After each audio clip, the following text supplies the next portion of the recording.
Bonjour à tous, bonjour au chat, bonjour au public et bonjour à ceux qui nous regardent en rediffusion sur YouTube. Nous sommes ravis de vous accueillir aujourd'hui au festival Nos Futurs des Champs Libres. Nous représentons le Conseil régional des jeunes. Donc c'est une instance de discussion entre les jeunes et les élus régionaux de Bretagne qui est composée de 5 commissions donc, qui sont représentées par des jeunes lycéens et apprentis de toute la Bretagne. Donc il y a la commission climat, culture, égalité, santé, communication. Et aujourd'hui, nous, la commission égalité, et plus précisément l'un de ses pôles, le pôle lutte contre les discriminations, nous avons souhaité vous parler des violences sexistes et sexuelles dans ce live qui s'appelle EgaLive. Je laisse maintenant la parole à Jules qui va vous présenter le déroulé de ce live. Alors tout d'abord, nous allons faire la présentation des intervenantes, ensuite les évolutions des chiffres de l'affiche, après cela les comportements sexistes en politique, puis les jugements après les discriminations, notamment avec l'affaire Gérard Depardieu, ainsi que les actions qui sont mises en place pour lutter contre le sexisme, puis les questions-réponses avec le chat et les spectateurs, et enfin le bilan du live ainsi que les remerciements. Donc merci beaucoup Jules. Nous pouvons maintenant accueillir Fanny Chappé ainsi que Kim Haré.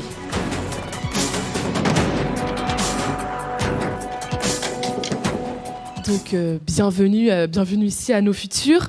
Tout d'abord, nous accueillons avec nous Fanny Chappé, maire de Paimpol, vice-présidente de Guingamp-Paimpol Agglomération.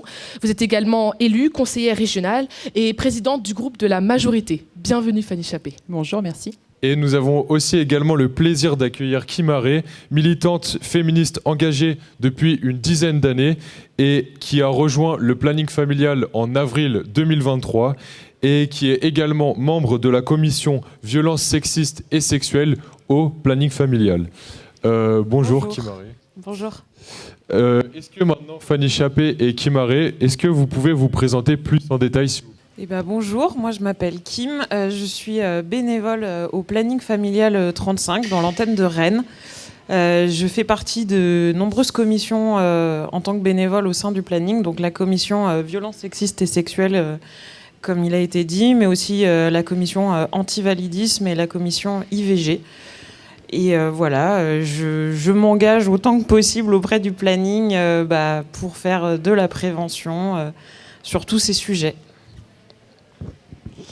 Donc rebonjour, donc Fanny Chappé, je suis maire de Paimpol depuis 2020, conseillère régionale sur la délégation logement, donc une question aussi qui intéresse particulièrement les jeunes et sur laquelle il y a aussi beaucoup de choses à dire. Et je suis aussi élue donc, à l'agglomération Guingamp-Paimpol sur les questions mer et littoral. Et du coup, je fais quand même un petit aparté parce que c'est le sujet aujourd'hui. Du fait de ces mandats, j'ai la possibilité de travailler beaucoup sur la question de la santé. Et je le disais à Hakim tout à l'heure, samedi matin encore, le Conseil citoyen de Guingamp-Paimpol Agglomération s'est saisi de cette question-là, puisqu'il y a un sujet autour de la fermeture de la maternité de Guingamp. Et donc, au-delà de la maternité, on souhaitait aussi rappeler tous les services qui existent, particulièrement autour des violences sexistes et sexuelles et sur la prévention qu'il est nécessaire de faire. Donc voilà des sujets qui m'intéressent beaucoup aussi. Merci beaucoup Fanny Chappé. J'invite maintenant Lancelot et Robin à venir pour présenter leur chronique sur l'évolution des chiffres de l'affiche qui a promu le live. Robin et Lancelot, je vous transmets la parole. Bonjour à toutes et à tous. Donc aujourd'hui, on va vous présenter l'affiche qu'on a créée lors de plusieurs séances grâce à la commission communication. Alors sur cette affiche, nous avons mis en valeur le chiffre de 28, ce qui représente le nombre de féminicides qu'il y a eu donc, quand nous avons créé l'affiche, c'est-à-dire donc, le 23 janvier. Donc en 2023, selon nous toutes, 134 femmes sont décédées sous les coups de leur conjoint. Le 23 janvier, comme marqué donc, sur l'affiche, elles étaient 27. Et aujourd'hui, nous sommes le 21 mars et elles sont 34 à avoir été tuées. Malheureusement, ce chiffre démontre une évolution absolument faramineuse avec une augmentation de 28 féminicides en quelques mois. L'insécurité est un sujet qui défraie les chroniques dans l'opinion publique, mais il faut aussi rappeler que cette insécurité est vécue par les femmes au sein de leur propre foyer. Donc, comme vous avez pu le constater, depuis le 19 février 2024, on a eu 27 féminicides en France, soit à peu près un tous les 2 jours. Ce chiffre est quand même impressionnant et doit amener à se questionner sur les violences conjugales, notamment en France en 2024. Et donc nous voulions savoir, pour vous, que signifie cette augmentation et quelles conclusions en tirez-vous? Alors moi personnellement, j'ai pas toutes les clés pour connaître les raisons de cette augmentation des chiffres, mais effectivement, je suis d'accord avec vous, je la trouve extrêmement alarmante parce que, comme vous l'avez dit, en 2023, le nombre de féminicides, selon nous toutes, selon le décompte de nous toutes, était de 134, dont 103 par compagnon ou ex-compagnon. Et si on continue au même rythme que lors des 3 derniers mois, on va s'élever à un chiffre qui est faramineux à la fin de l'année. Alors bien évidemment, c'est pas un chiffre qui est linéaire, il y a des périodes sans, il y a des périodes avec, mais malgré tout, je le trouve extrêmement inquiétant en ce début d'année, alors qu'en plus, on est censé de plus en plus avoir une éducation sur le sujet et que ces sujets sont aujourd'hui mis en lumière, ce qui n'était pas le cas avant, quoi. Ce qui fait réagir, c'est que alors moi je suis devenue mère en 2020, donc en période de Covid, de confinement, et donc les premiers sujets sur lesquels j'ai été interpellée, c'était sur les violences intraconjugales, plutôt au domicile, parce que finalement on ne savait pas exactement ce qui se passait, et donc on pensait que finalement les responsabilités, les collectivités, l'État, l'ensemble de celles et ceux qui ont les moyens d'agir allaient réagir justement en se disant, vu ce qui s'est passé pendant la période Covid et du fait du confinement, on va prendre en fait nos responsabilités et on va mettre un certain nombre de mesures en place de prévention et on va donner les moyens humains et financiers, parce que c'est ça dont on parle, pour réagir plus sur cette question-là. Et quelques années après, on voit que les chiffres continuent d'évoluer défavorablement. Donc ça pose la question tout simplement de l'intérêt porté par la société à cette question-là et les moyens que l'on veut bien y donner. Et là, donc je parle en tant qu'élu, mais ce sont bien des décisions politiques qui doivent être prises. Et effectivement, on peut crier aujourd'hui un petit cri d'alarme en disant que là, il y a un vrai problème. Eh bien, merci beaucoup à tout le monde pour cette brève introduction. Je passe maintenant le micro à Alicia qui va nous présenter la deuxième partie du live. Donc effectivement, Jules, nous allons passer à une deuxième partie du live qui est une partie de discussion avec Kim Haré et Fanny Chappé, donc avec un milieu associatif et un milieu de décision politique sur des comportements sexistes en politique et sur plus généralement le thème des violences sexistes et sexuelles dans notre société actuelle. Je laisse donc la parole à Kenzo et Esteban qui peuvent venir ici. Merci. Bonjour Fanny Chappé, nous souhaitions vous inviter pour avoir votre regard en tant que femme politique donc, qui prend des décisions au niveau du sexisme. Alors qu'est-ce que pour vous le sexisme ? Bonjour Kenzo. Sujet très vaste. Je crois que je n'ai pas beaucoup de temps finalement pour le traiter dans sa globalité et pour approfondir ce sujet-là. Si je prends un angle et une approche, puisque vous m'avez invité en tant qu'élu, c'est une question que l'on traite aujourd'hui à plusieurs niveaux. Il peut y avoir effectivement la question du sexisme dans les politiques publiques qui sont menées. C'est-à-dire aujourd'hui, est-ce qu'on est capable de questionner toutes les politiques que l'on mène et comment on interroge cette question du sexisme. Il y a aussi le sexisme au sein des collectivités. Et au sein des entreprises. Donc, quels sont les moyens que l'on peut mettre en place pour évaluer cette question du sexisme et les décisions que l'on peut prendre pour intervenir dans les entreprises et dans les collectivités.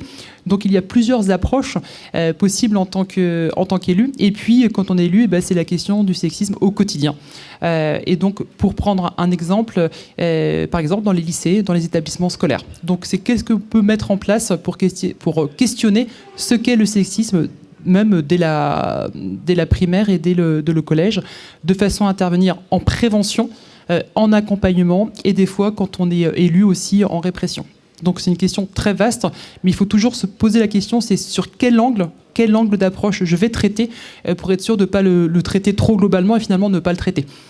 Et ne pas sombrer dans les annonces un petit peu faciles, mais vraiment de se dire, je mets quelque chose en place, je me donne les moyens d'évaluer les actions que j'aurais mises, de façon à pouvoir critiquer ce que j'ai fait, si c'est suffisant ou pas. Alors en préparant ce live, nous avons pu voir une altercation que vous avez eue qui nous a choqués avec l'ancien maire de Paimpol le 26 C'est avril. l'altercation qu'il a eu avec moi, parce Oui. que moi j'ai pas... Que vous avez eu le 26 avril 2021 en conseil municipal. Oui, et donc il vous a dit « J'ai le droit de répondre maîtresse, ainsi que je te parle comme je veux, ma cocotte ». Vous lui avez répondu calmement, vous lui avez surtout demandé d'arrêter justement ses propos. Et par la suite, vous avez écrit sur les réseaux sociaux « C'est ça d'être femme mère en 2021 » pour justement dénoncer cet acte. Alors, je voulais vous demander quel est votre ressenti aujourd'hui par rapport à ce qui s'est passé. Est-ce que cela fait partie de votre quotidien ? Alors non, heureusement, cela ne fait pas partie de mon quotidien. C'est un événement d'autant plus marquant que les propos ont été tenus par l'ancien maire. Donc ça veut dire une espèce peut-être de pouvoir aussi que l'on considère ou qu'on le croit pouvoir avoir quand on est élu. Et donc il faut le dire. Ça serait un peu facile d'ignorer ça. C'est-à-dire qu'aujourd'hui, les élus, on a notre propre responsabilité à prendre. En tout cas, c'est de se questionner nous-mêmes sur les comportements que l'on peut avoir, que l'on soit homme ou femme. Parce qu'il y a des propos sexistes tenus par des femmes et des fois qui sont aussi extrêmement violents. Pour en revenir à ce qui s'est passé à ce moment-là, ce qui a été frappant, c'est, et j'en parle systématiquement, c'est la non-réaction des journalistes locaux, parce que c'était une personnalité, donc il ne fallait pas faire de vagues, il ne fallait pas en parler, donc c'est là que je me suis rendu compte qu'il y avait encore un sujet tabou, et c'est peut-être plus ce qui m'a le plus choqué. Si c'est devenu un sujet, et s'il y a eu des réactions sociétales, c'est grâce aux jeunes, parce qu'en fait c'est vraiment les jeunes qui ont réagi sur les propos en disant qu'ils étaient inadmissibles, mais ils n'ont pas été traités comme étant ou qualifiés comme étant d'inadmissibles, ni par les journalistes qui auraient dû relayer l'information, ni par la population sur le coup, quoi. Donc il a fallu qu'il y ait une réaction des jeunes pour qu'on se dise, en fait, aujourd'hui, c'est inadmissible. Ce qui veut dire que c'était considéré comme, pour vous le dire, de l'humour ou comme quelque chose de normal. Donc on voit bien quand même qu'on évolue. Et non, ce n'est pas mon quotidien. Il n'empêche que je me suis rendu compte depuis qu'il y avait beaucoup de choses que j'acceptais comme étant la normalité ou comme étant le quotidien, alors que ça ne l'est pas. Moi, je fais partie d'une génération qui a accepté beaucoup de choses et qui seulement maintenant commence à dire que ce n'était pas normal. Donc voilà, des événements dont il faut toujours prendre Qu'est-ce que j'en fais aujourd'hui ? Ce que j'en fais, c'est que je n'accepte plus du tout et j'ai revu à la baisse mon seuil de tolérance. Très bien, merci. Voulez-vous réagir, vous, Kim-Marie, sur ces propos ? Alors oui, moi, déjà, effectivement, Fanny, vous dites que c'est pas votre quotidien à vous de tous les jours, et ben encore heureusement, mais en fait, quand on prend le groupe social des femmes dans son intégralité, c'est un quotidien malheureusement en fait. Peut-être qu'à l'échelle de l'individu, tout le monde ne vit pas ça au quotidien, bien qu'il y ait des femmes qui vivent ce genre de comportement au quotidien, mais si on prend le groupe social des femmes dans son intégralité, si c'est une situation qui est quotidienne. Et effectivement, moi je voudrais réagir sur le côté prise de conscience que ça a eu sur vous, parce que vous posiez la question de qu'est-ce que c'est que le sexisme. Et en fait, pour moi, comme toutes les formes d'oppression, il a de nombreux aspects. Il a l'aspect violent, tel qu'on le connaît, une agression sexiste ou sexuelle, mais il a aussi le côté intégré. C'est-à-dire que par le groupe discriminé, il est banalisé et intégré profondément, parce qu'on nous a depuis toujours dit que telle chose, c'est une blague. Non, ce n'était pas méchant. Mais en fait, le sexisme, il s'exprime pas toujours, et pas que le sexisme, hein, d'ailleurs, le racisme, le validisme et tout, hein, ça ne s'exprime pas toujours par une agression. Il suffit pas d'insulter quelqu'un ou de frapper quelqu'un pour faire preuve de sexisme. Et ça, il y a beaucoup de gens aujourd'hui qui ne l'entendent pas. Le fait de simplement faire des blagues sexistes, ça fait partie du sexisme, même si ce n'était qu'une blague. En fait, on perpétue les stéréotypes grâce à ce genre de petites banalités du quotidien, finalement. Et donc, quand on lutte contre le sexisme, il ne faut pas juste lutter, effectivement, contre le sexisme de manière globale, parce que c'est trop gros, en fait. Il faut prendre des axes. Est-ce qu'on lutte contre le sexisme violent par les violences sexistes, sexuelles, le viol ? Est-ce qu'on lutte contre le sexisme intégré avec l'éducation, avec la prise de conscience ? Est-ce qu'on lutte contre le sexisme systémique qui, lui, a lieu au sein des instances, l'accès à l'emploi, l'accès au logement, ce genre de choses ? Il y a différentes branches, et c'est comme ça qu'on reconnaît d'ailleurs une oppression, une vraie oppression, c'est qu'elle a ces branches-là, elle a la branche historique, intégrée, violente, systémique, etc., contrairement à des oppressions comme quand on dit le sexisme anti-homme. Le sexisme anti-homme n'a pas de branche historique, il n'a pas de branche systémique, il n'a pas ce genre de choses. Ça ne veut pas dire qu'il n'y a pas des agressions qui partent d'une intention sexiste, mais ça n'est pas une oppression comme on l'entend dans sa globalité.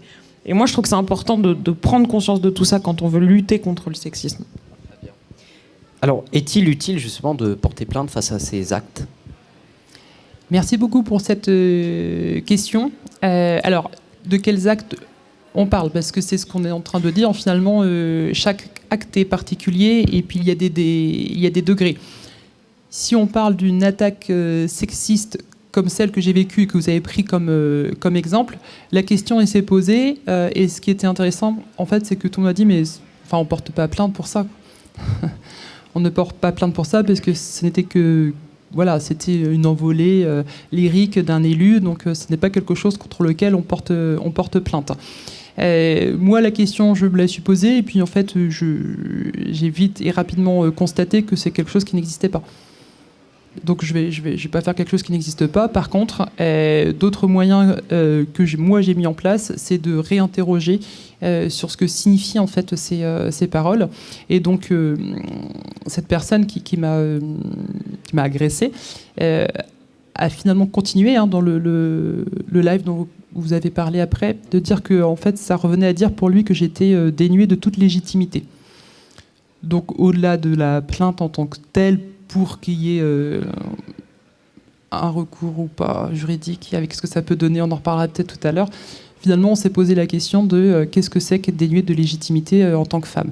Et donc de là, on a travaillé finalement, nous, au sein de la mairie et auprès de la population, et on s'est dit qu'on serait certainement plus efficace et que ça porterait davantage ses fruits si on parlait de la question de la légitimité en tant que femme, et comment aujourd'hui on peut être considéré comme étant dénué de légitimité.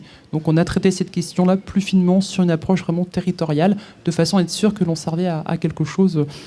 Et je n'ai pas perdu mon énergie dans une plainte dont je savais très bien qu'elle n'aboutirait pas, puisque ça n'existait pas, puisque c'est la réponse que l'on m'a faite. Est-ce que vous avez reçu du soutien ou des réactions de la part de la population ?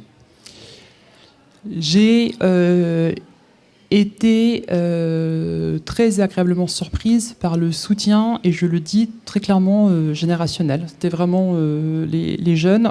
J'ai été triste, très triste du manque de réaction d'une certaine génération. M'en voulant en fait de me victimiser. Enfin, on rentre vraiment dans un processus que finalement, quand on s'y intéresse, qu'on connaît, c'est d'inverser, c'est-à-dire que qu'on devient, voilà, on est en train de se victimiser, que c'est nous finalement qui utilisons ce moyen-là pour exister. Et donc c'est comment on passe vraiment de quasiment le bourreau, quoi. Donc j'étais celle qui avait fait du mal parce que je n'avais osé mettre des mots, que j'avais osé en parler. Et depuis, je m'intéresse beaucoup à cette question-là aussi, de quand on est victime, entre guillemets, et qu'on l'exprime, eh bien, il faut vraiment accompagner d'autant plus ces personnes-là qu'elles vivent encore une deuxième vague qui peut être violente derrière. Et je pense au MeToo Homme dont on parle depuis quelques semaines et de ces témoignages d'hommes qui disent ce qu'ils vivent derrière parce qu'ils osent mettre des mots, parce qu'ils osent parler, parce qu'ils osent dénoncer, mais on n'imagine pas la violence de ce qu'ils vivent derrière. Et donc on le sait que d'autres femmes précédemment l'ont dit. Et donc voilà, c'est cette question-là aujourd'hui, moi, que j'ai pu traiter aussi. C'est pourquoi il y a tant de personnes qui se taisent. Ben, il faut voir ce qu'on entend derrière. Il faut voir ce qu'on peut recevoir derrière, quasiment comme insulte. Mais j'ai été, je le dis aujourd'hui parce qu'on a dit qu'on aurait des messages positifs et plein d'espoir. J'ai été très soutenue, quand même plutôt soutenue. Néanmoins, on reste une personnalité politique publique, donc c'est certainement plus facile que quand on se fait insulter, qu'on est anonyme, qu'on n'est pas connu et qu'on n'a pas pu l'exprimer, que ça n'a pas été relayé. Donc l'anonymat aussi, il faut être extrêmement vigilant à cette question-là aussi. Très bien, merci. Merci beaucoup Fanny Chappé de nous avoir parlé de votre expérience et merci à Kimare d'avoir partagé vos idées avec nous. Donc on a pu voir un exemple de VSS dans une collectivité et nous allons maintenant aborder plus généralement un exemple de violence sexiste et sexuelle dans l'actualité avec l'affaire Gérard Depardieu. Chloé, je t'invite à nous rejoindre. Et nous tenons à remercier tout de même Mélanie pour avoir contribué à l'élaboration de cette chronique, mais elle n'a malheureusement pas pu être ici pour des raisons personnelles. Voilà, Chloé, je te passe la parole. Alors, on a tous entendu parler de l'affaire Depardieu qui a été très médiatisée ces derniers mois. Donc, pour rappel, l'acteur a été mis en examen depuis 2020 pour des soupçons de viol et d'agression sexuelle. Alors, il faut savoir qu'il y a plus d'une dizaine de femmes qui ont travaillé avec lui entre 2000 et 2022 qui dénoncent un même mode opératoire de prédation sur ses tournages. Donc, c'est des propos sexuels répétés, c'est des attouchements ou des grognements insistants. Parmi elles, Charlotte Arnoux dénonce non pas un, mais 2 viols en 2018. Elle a été violée à l'âge de 23 ans. Sa plainte a été portée sans suite. Mais en 2020, elle a renouvelé sa plainte, ce qui a permis la mise en examen pour viol et agression sexuelle de l'acteur. Également, la comédienne Hélène Darra a porté plainte contre l'acteur, mais sa plainte a été classée fin décembre 2023 pour prescription. Le comportement de Gérard Depardieu a été révélé au grand jour fin 2023, notamment par l'intermédiaire du complément d'enquête. Il est devenu l'un des artistes les plus clivants du pays. Dans le 7e art, il est qualifié de monstre sacré. Alors face à ces accusations, on a des réactions. Donc, par exemple, le comédien et polémiste Yanis Eziadi s'est exprimé sur France Info en disant « C'est l'art qui nous intéresse. Gérard Depardieu fait partie du patrimoine français. Nous ne voulons pas l'effacer. Il est indispensable à l'histoire artistique de notre pays. » Mais également le président Emmanuel Macron qui a dit que la Légion d'honneur n'était pas là pour faire la morale. Donc on avait l'impression d'une forme de tolérance de l'État par rapport au sexisme. De plus, une tribune de 56 signataires en soutien à Gérard Depardieu a été publiée le 25 décembre dans le Figaro. Alors il faut savoir que la moyenne d'âge des signataires était de 70 ans. Donc une génération qui semble être éloignée des changements de conscience dans leur pays. Et on constate donc que les violences faites aux femmes ont une dimension culturelle qui varie selon les générations. Alors pour vous, on a 3 questions. Donc selon vous, à travers l'exemple de la comédienne Charlotte Arnoux, que pensez-vous de la prise en compte de la parole des victimes par la justice ? Ensuite, selon vous, est-ce que vous pensez qu'il est acceptable dans ce cas de dissocier l'artiste de ses actes ? Et enfin, est-ce que vous pensez que le sexisme, c'est un problème lié à des générations passées ? Ou est-ce que les jeunes ont toujours aujourd'hui des actes et des paroles sexistes ? Alors, je me permets de commencer. Moi, j'ai des réponses à apporter à chacune des questions. On va les faire une par une.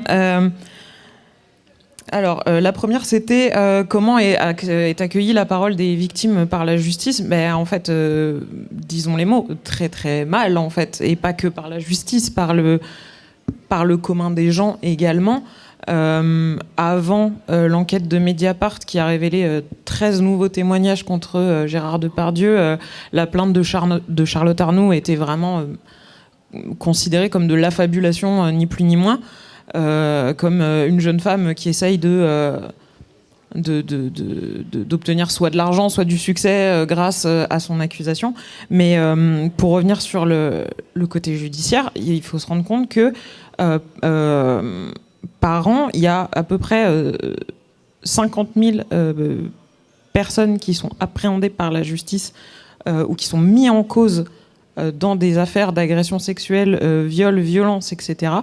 Et qu'il y en a moins de 8% qui mènent à une condamnation derrière. Et on sait aujourd'hui qu'il y a à peu près 40% des victimes, il y a que 6% des femmes qui portent plainte. Et quand on parle de harcèlement, ce chiffre il descend carrément à 2%. Et parmi les femmes qui ne portent pas plainte, on a 40% des gens qui considèrent qu'elles n'ont pas confiance dans les services de police ou judiciaires en règle générale pour prendre correctement en compte leurs paroles, pour être traitées correctement derrière. Donc, moi, j'ai l'impression que grâce à l'éducation, grâce à plein de choses, on arrive à enfin faire entendre un peu plus nos voix. Mais par contre, du côté judiciaire, juridique, ça ne se reflète pas encore. Les résultats des prises de conscience collectives qui sont présentes mais moindres ne sont pas du tout représentés dans la justice. En fait, on n'a pas de conséquences à cette prise de conscience collective. Alors moi, je suis très attachée à deux notions, c'est présumé coupable et présumé victime. C'est ce qui donne de la valeur à la justice. C'est-à-dire que c'est pas parce qu'on porte plainte qu'on est victime. Sinon, la justice n'a plus de valeur. Et pour le coup, je rejoins les propos de Kim, c'est-à-dire qu'il faut aujourd'hui qu'on revalorise, mais qu'on relégitime la justice avec, des condamnations. A priori, donc on a les chiffres dont on peut quand même se poser un certain nombre de questions. Donc, si on veut avoir confiance en la justice, parce que c'est le terme d'usage et c'est le terme approprié, on a confiance en la justice, on porte plainte. Si on n'a pas confiance, on ne porte pas plainte. Et pour avoir confiance en la justice, il faut la relégitimer. Donc, présumer coupable et présumer victime, parce que c'est bien au juge de dire à un moment donné s'il y a condamnation ou pas. Si la société s'en charge en amont, eh bien, on délégitime la justice et en fait, on ne va jamais s'en sortir et ça va toujours ce cercle vicieux alors qu'on veut passer à un cercle vertueux. Donc, du moment où quelqu'un a porté plainte, moi, je ne vais jamais dire qu'elle est victime parce qu'elle a porté plainte. C'est le premier acte. Par contre, ce que je vois, c'est l'accompagnement des présumés coupables ou présumés victimes aujourd'hui qui pose question. C'est ce que je disais tout à l'heure, je reviens toujours sur la même chose, c'est-à-dire qu'à partir du moment où on parle, des fois, on se fait déjà lyncher. Et ça, c'est juste pas possible. Parce que du coup, on va pas oser porter plainte. Donc il y a tout ce travail-là à faire sur on respecte la justice et donc certainement un travail pourquoi on n'a pas confiance, pourquoi on ne porte pas plainte. Et à partir du moment où on a porté plainte, quel accompagnement il y a de respect. Et là, aujourd'hui, il y a un gros travail à faire. Et également, effectivement, pour revenir sur le terme présumé coupable et présumé victime, il faut quand même se rendre compte qu'aujourd'hui, l'une des défenses principales des personnes mises en cause pour VSS, c'est mais cette personne et la présomption d'innocence, en fait. Et déjà, j'aimerais rappeler que la présomption d'innocence, elle a sa place que dans les tribunaux. Elle n'a pas sa place dans le... Oui, elle n'a pas sa place dans l'éthique commune. Si moi, je décide de croire les victimes, je ne remets pas en cause la présomption d'innocence. Ça, c'est un truc qu'il faut bien comprendre. Et aussi, malgré tout, je suis d'accord sur le fait de revaloriser la justice, mais effectivement, quand on a une justice qui, je vais dire, ne fait pas son travail, mais en tout cas, n'a pas de résultat actuel, il est pour moi légitime aussi de passer par d'autres moyens, qui est celui de croire les victimes inconditionnellement, parce que statistiquement parlant, il y a quand même beaucoup plus de chances qu'elles disent la vérité que l'inverse. Moi, alors après, c'est juste une opinion très personnelle, mais moi, j'attends qu'on me donne des raisons de faire confiance à la justice pour qu'on me dise laissez la justice faire son travail, plutôt que de faire une confiance aveugle dans des instances qui apparemment, pour l'instant, ne sont pas efficaces. Et donc le fait, le fameux lynchage médiatique, comme on l'entend, lynchage populaire de Gérard Depardieu, il est totalement cohérent dans un monde et dans un système où une justice est inefficace à son égard et à l'égard des acteurs de VSS en règle générale. Passer par le boycott, passer par toutes les choses de croyance inconditionnelle des victimes, c'est pour moi nécessaire, en tout cas, dans notre société actuelle. Et pour enchaîner sur est-ce qu'il faut séparer l'homme de l'artiste, alors moi j'ai une réponse définitive sur le sujet qui est non, parce qu'en fait, à l'extrême limite, ce qu'on peut faire, ce que moi je ne fais pas, mais ce qu'on peut faire, c'est séparer l'œuvre de l'homme artiste, à condition bien sûr que l'œuvre soit pas teintée des déviances de l'artiste. Mais en fait, si on veut séparer l'homme de l'artiste, en fait la ligne, elle se situe où ? Il n'y a pas une ligne prédéfinie, là c'est l'homme, là c'est l'artiste. Par exemple, Gérard Depardieu qui agresse des techniciennes pendant son tournage. C'est qui a agressé ? C'est l'homme ou c'est l'artiste, étant donné qu'il était dans le contexte de son travail sur un tournage ? Et quand il adresse des actrices avec lesquelles il travaille en plus, et là, qui a agressé ? L'homme ou l'acteur ? Et en fait, il n'y a pas de ligne prédéfinie. Et d'autant plus quand on sait qu'aujourd'hui, que leur statut d'artiste, acteur, peintre, même politicien, est leur bouclier bouclier principal, en fait. Tous les gens qui disent, mais comme vous l'avez dit, Gérard Depardieu, c'est un monstre sacré du cinéma, c'est le patrimoine français. En fait, ces gens-là nous expriment clairement pourquoi il ne faut pas dissocier l'homme de l'artiste. Parce qu'aujourd'hui, on excuse les comportements de l'homme sous couvert de l'artiste. Et c'est pour ça qu'il ne faut pas les dissocier, parce que donc, si on est un acteur formidable, un peintre incroyable, un auteur de génie, c'est pas grave si je brise la vie de gens parce que mon talent excuse mes actes. Mais en fait, c'est pour ça qu'il faut absolument, pour moi, mettre fin à ce débat de doit-on séparer l'homme de l'artiste ? Non, parce que c'est grâce à la notoriété, à l'intouchabilité, l'impunité de l'artiste que l'homme s'en sort aujourd'hui.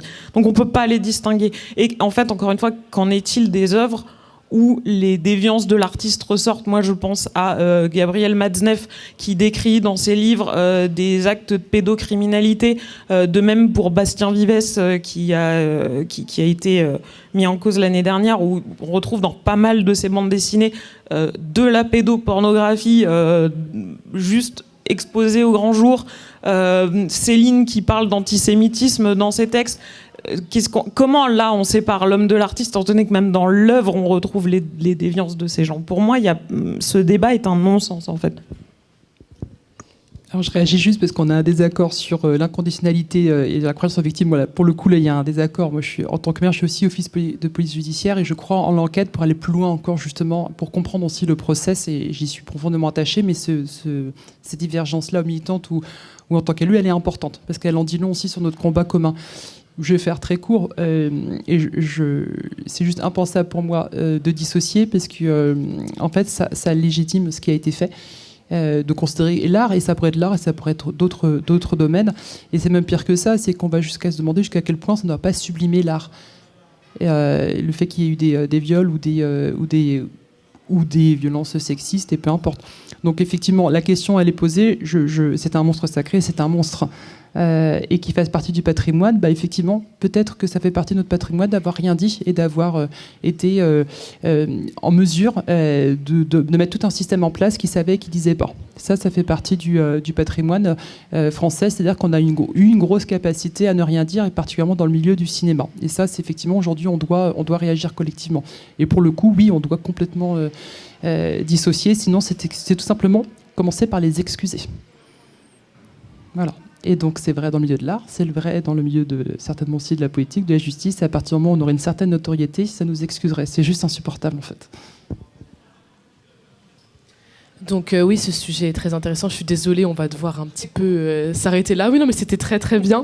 Donc c'est vrai qu'on peut se poser la question, donc une question plus large sur les violences sexistes et sexuelles. Maintenant qu'on a eu deux exemples un petit peu, surtout qu'on a ici la chance d'avoir deux milieux un petit peu qui peuvent mener des actions pour lutter contre, un milieu plus militant et un milieu plus de politique publique. Donc c'est vrai qu'on peut se poser une question, n'est-ce pas Jules ? Effectivement, Licia, une question se pose alors. Quelles actions sont mises en place par les collectivités territoriales et les associations militantes pour lutter contre les violences sexistes et sexuelles? Fanny Chappé et Kim Harry, je vous laisse la parole. Déjà, la première chose, c'est de travailler ensemble. Les associations et les collectivités se tourner vers les réseaux parce qu'ils sont nombreux, donner les moyens aux réseaux aussi de pouvoir agir. C'est la première chose, en tout cas, c'est de notre responsabilité de le faire.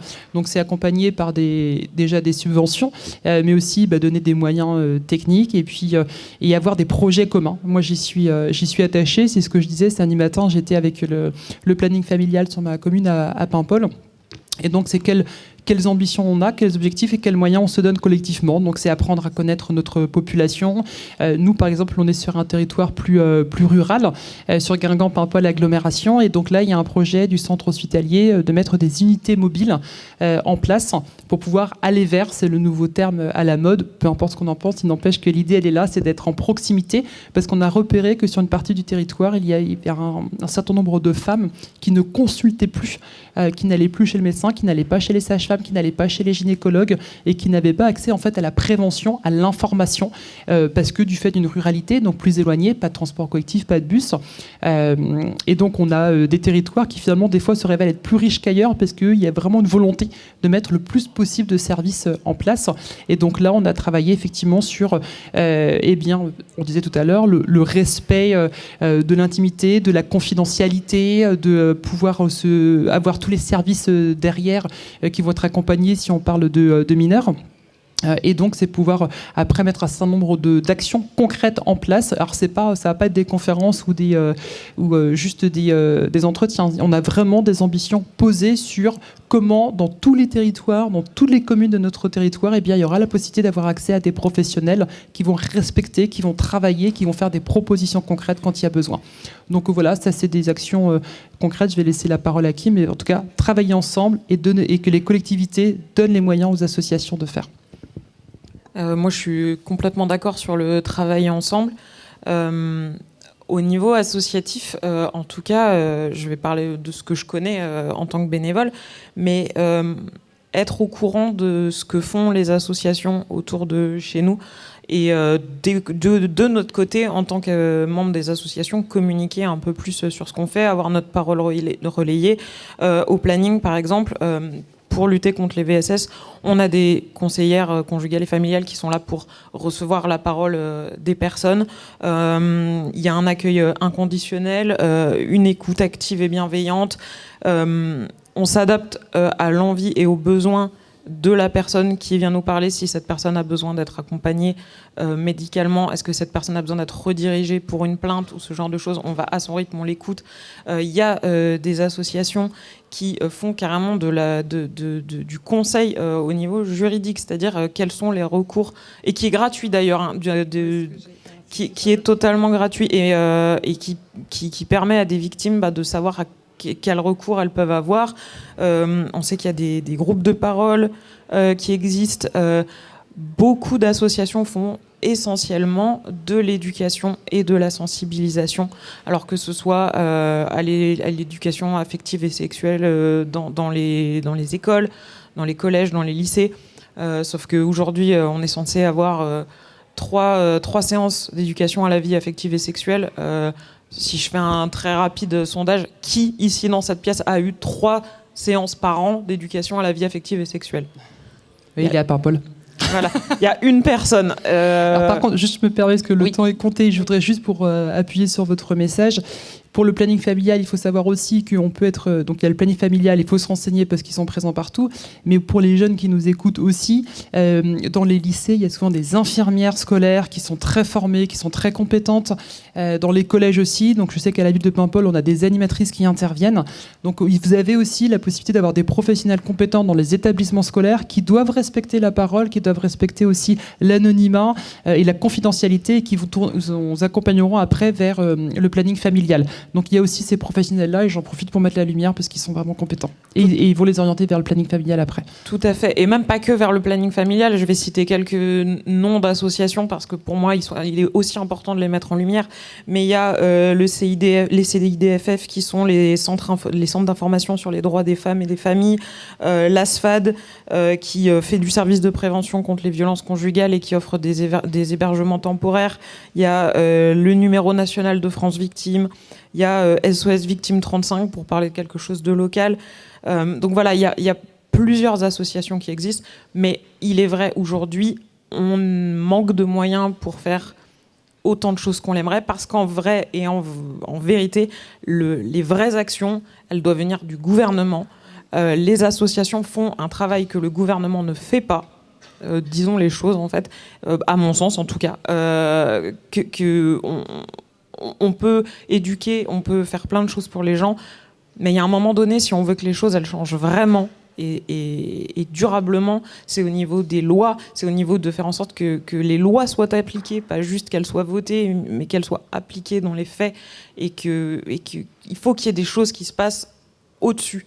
Parce qu'on peut faire des choses à notre petite échelle, on peut aider notre prochain de la vie de tous les jours, mais nous, même le planning familial, même si on a des antennes partout, on ne peut pas aider toutes les personnes victimes de VSS, on ne peut pas prévenir les violences sexistes et sexuelles partout. Et ça, c'est une chose que, par contre, le gouvernement, l'État peut faire.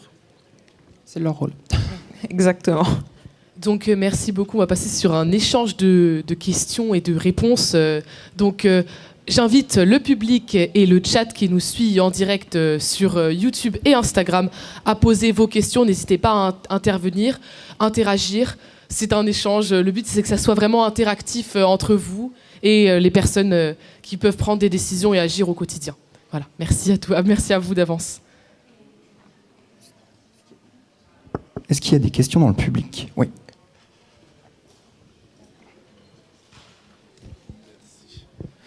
Bonjour. J'avais une question par rapport à ce que vous évoquiez tout à l'heure sur la séparation entre l'homme et l'artiste. Donc globalement, je suis complètement d'accord avec vous que c'est évident que c'est pas parce que quelqu'un a un pouvoir quelconque, d'ailleurs art ou autre chose, que ça doit l'exonérer de ses fautes. Donc forcément, que ce soit Depardieu, Céline ou autres, ils sont censés devoir aller devant la justice. Par contre, quand vous dites que ça doit pas l'exonérer de ses fautes, est-ce que ça veut dire également qu'il n'y a pas le droit de regarder ses films ou ses livres, enfin selon l'artiste? C'était la question plus précise.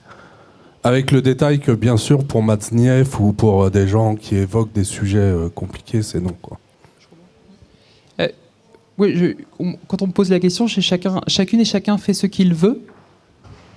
Voilà.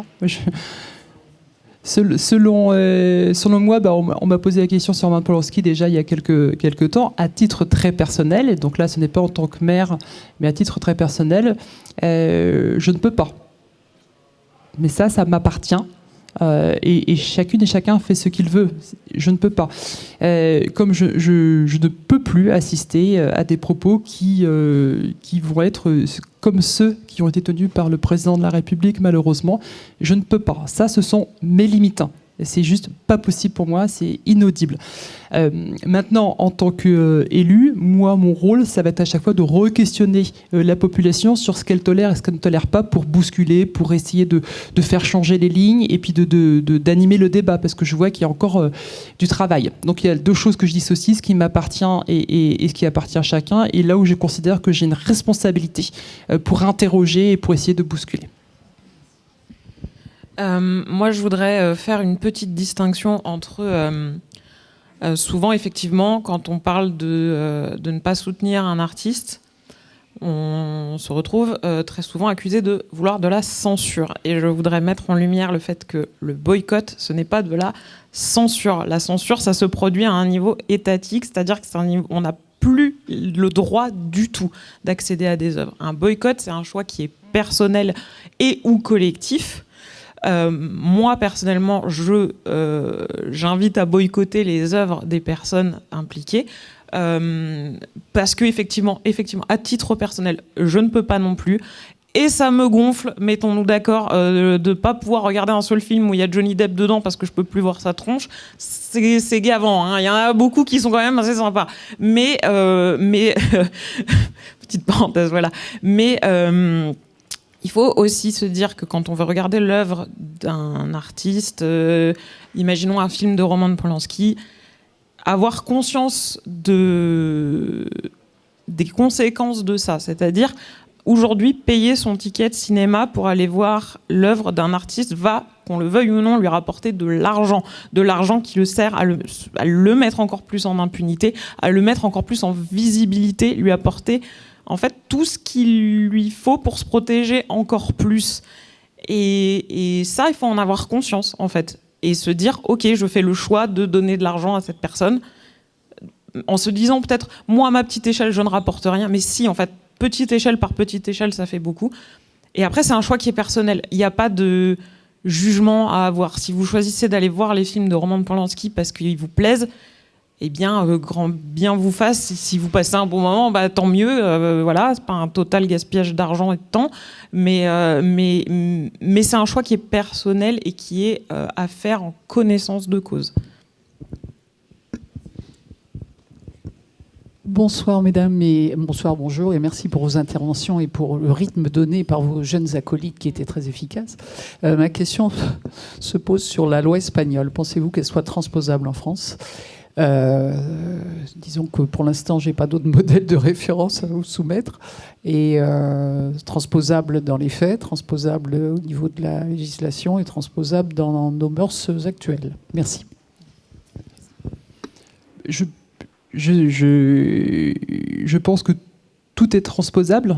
Déjà, on parle d'Europe. Je rappelle que le 9 juin, il y a les élections européennes. Donc, il y a une vraie question à se poser d'harmonisation des lois, peut-être aussi, et puis de la culture.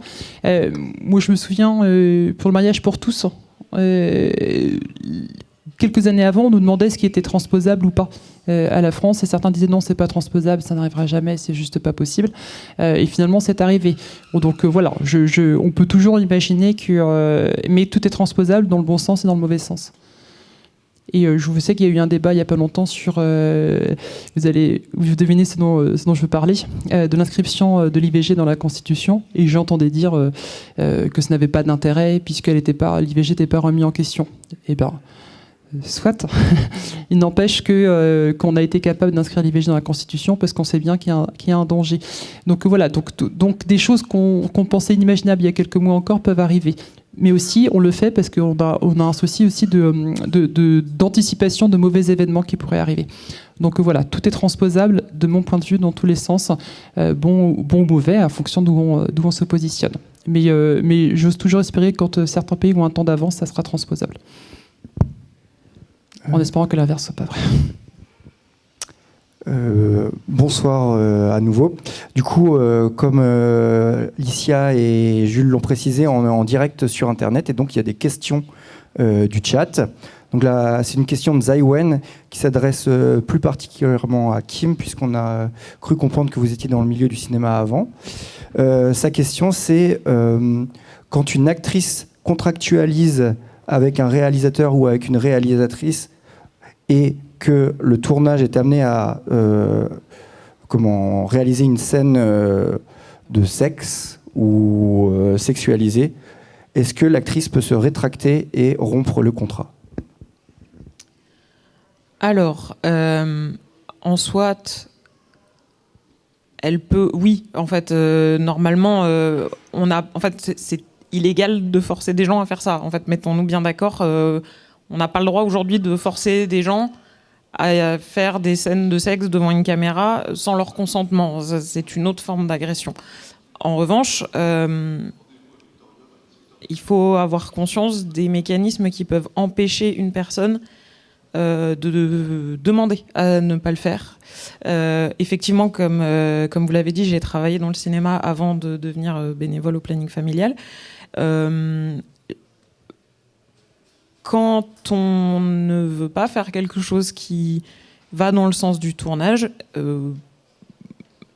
on en paye les conséquences. À moins de s'appeler Gérard Depardieu, parce qu'on est un monstre sacré, qu'on fait partie du patrimoine français.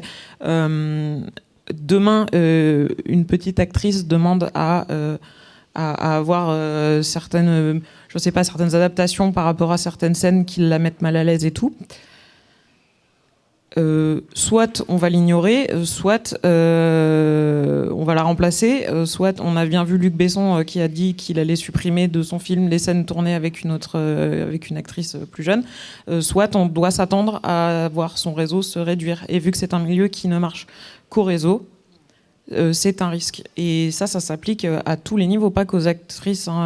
Pourquoi les personnes qui subissent du harcèlement, des violences sur un tournage ne parlent pas ?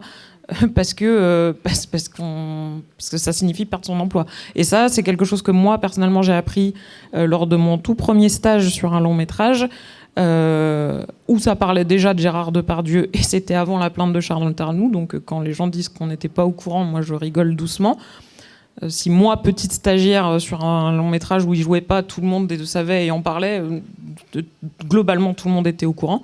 Mais on m'a dit, si un jour tu te fais agresser sur un tournage, si tu en parles, tu te feras virer. Voilà, ce que j'ai appris en tant que stagiaire sur un tournage, c'est une des leçons que j'ai le plus retenues. Si tu en parles, tu te feras virer. Et tu ne retravailleras plus jamais avec cet acteur. Et si c'est un acteur qui tourne beaucoup, tant pis pour toi. Voilà.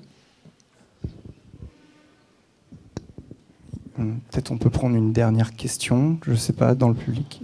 Ça va être la dernière, puisqu'après on va devoir... comme vous voulez. Vous le faites à Shifumi, si vous voulez.